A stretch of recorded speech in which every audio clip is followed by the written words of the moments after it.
السلام عليكم ورحمة الله وبركاته. أهلا بكم. رسالة لعمرو أديب بوجه له كلمتين محشورين في زوري. عمرو أديب، أنت آخر واحد ممكن يتكلم باسم الغلابة أو باسم المواطن أو باسم الشعب. آخر واحد ممكن يتكلم ويقول للناس اربطوا الحزام وتحملوا، والايام صعبه والدولار بيعلى والجنيه بينهار والمصاريف زادت قوي، اتحملوا. من اول البيض الاورجانيك، انت فاكر البيض الاورجانيك؟ انت فاكره ولا ناسيه؟ الناس مش ناسيه على فكره. لو بتاكلوا 3 بيضات كلوا بيضتين، ولو بتاكلوا 2 كلوا واحده. وبلاش تشتروا لحوم طالما السعر عالي، وبلاش تشتروا فراخ طالما السعر عالي، وبلاش تجيبوا كل حاجه ما تشتروهاش غاليه. ما عادش في حاجه رخيصه يا عمرو.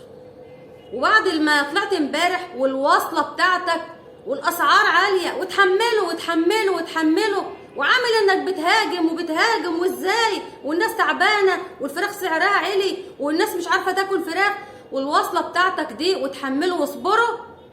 تطلع في الاخر انت في اخر الحلقه تجيب لنا واحد عامل عندك اعلان عن المطعم بتاعه، وكالعاده يعني بعد ما بيقعد يعرض الاكل بتقعد انت تلغ وتاكل. انت ما بتتكسفش يا عمرو، انت عندك ذرة دم. على فكرة انا مش بهاجمك، انا بوصفك. انت بيبقى عاجبك منظرك وانت قاعد قدام الكاميرا والناس قاعدة جعانة، وممكن تكون نصهم ما تعشوش وجعانين وداخلين يناموا جعانين، وانت قاعد تستمتع بطعم الاكل وتقول الله الله، ايه الجمال ده، ايه الحلاوة دي، عمال بتستمتع قدام الناس الجعانه. انت عندك دم ولا طريقتك المستفزه وانت بتوصف الحاله اللي انت عايشها وانت بتاكل؟ طبعا الناس كلها عارفه ان انت بتموت في الاكل يا عم، كل اللي نفسك فيه بس ورا الكاميرا مش قدام الناس الجعانه. انت عارف اللقمه الحاف حجمها بقى قد ايه وسعرها بقى بكام؟ عشان تطلع انت تاكل الفته والممبار والكوارع واللازم منه والحاجات الملذة وطاب، والناس قاعدة تتفرج عليك. يعني الناس تصدقك ازاي وانت قاعد عامل انك بتتكلم باسم الغلابة وانت قاعد تلغ في اخر الحلقة؟ هو الاحساس نعمة.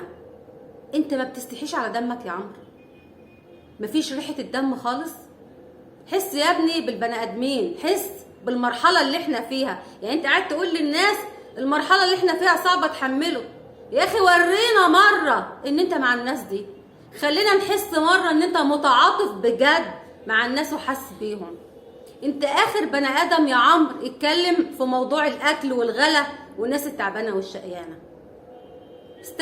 استحي وخلي عندك دم، عشان اللي انت بتعمله بيستفز كل الناس اللي قاعدين بيتفرجوا عليك. دي مش شطارة منك، دي قلة ذوق على فكرة. بس هو ده الكلمتين اللي انا عايزه اقولهم لك يا عمرو، ما عنديش غيرهم. بشكركم والسلام عليكم ورحمه الله وبركاته.